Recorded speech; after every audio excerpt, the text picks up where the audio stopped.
one time I was on a hiking trip. I noticed trees, and I realized that trees were made for collecting sunlight.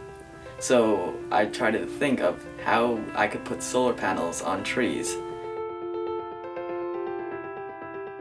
Once I saw there was a pattern in the trees, and I was like, there must be some mathematical formula behind the trees.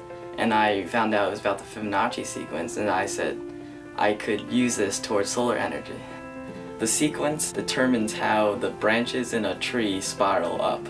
I realized where leaves are, I could just put solar panels. I eventually came up with my first model. These are the solar panels that are supposed to be like leaves, and it's following the Fibonacci sequence of an oak tree, which is 2 to 5. I chose the oak tree because it was most likely found in the New York area where I live. This is my second model, and you can see it's much bigger, and it follows the Fibonacci sequence of an oak tree, which means that 5 branches spiral on the trunk twice to reach the same starting point in the trunk. So you can see this is the first branch, second branch, third branch, fourth branch, fifth branch.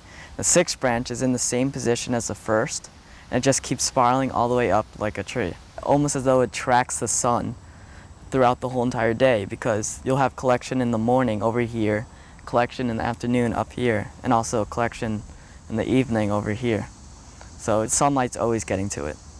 My dad told me about the Young Naturalist contest, so I was like, I probably should enter into this. It turned out that I became a finalist. Aidan's entry surprised us. That was one of the more applied entries in terms of looking at the sun and thinking about solar energy and thinking of a new way to create solar power. The fact that he was able to look at trees and make a direct connection between the way leaves and branches are arranged on trees and how that might help him think differently about how solar panels maybe should be arranged blew us away.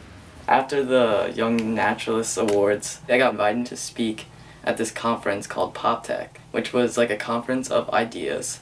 And I was invited to the White House Science Fair, where I presented my project to President Obama. And it was just cool to hang out with kids who also had an interest in science. We do see that the work that stands out, we often see a strong family component in support. You can tell that the young people have needed the support to build their solar models, as in Aidan's case. My grandpa has really helped me with building it and giving me suggestions on what type of materials I should use. And my dad just has been encouraging me all along. They're the problem solvers of tomorrow. That's why you have to spend time with them, you have to work with them and encourage them.